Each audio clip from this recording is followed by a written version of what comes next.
అందరికీ నమస్కారం. నా పేరు జె వేణుగోపాల్. నేను 6వ తరగతి చదువుతున్నాను. అందరికీ గీతా జయంతి శుభాకాంక్షలు.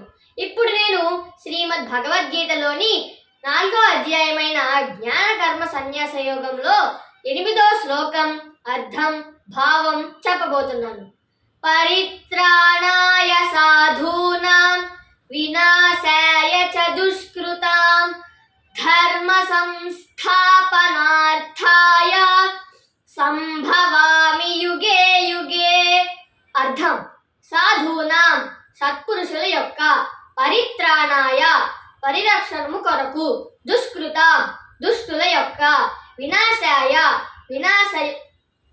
వినాశము కొరకు, చ మరియు ధర్మ సంస్థాపనార్థాయ ధర్మమును సుస్థిరమొనర్చుటకు, యుగే యుగే ప్రతి యుగమునందును, సంభవామి అవతరింతును.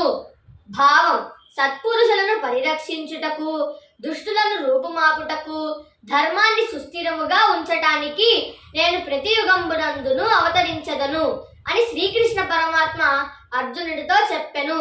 ధన్యవాదములు.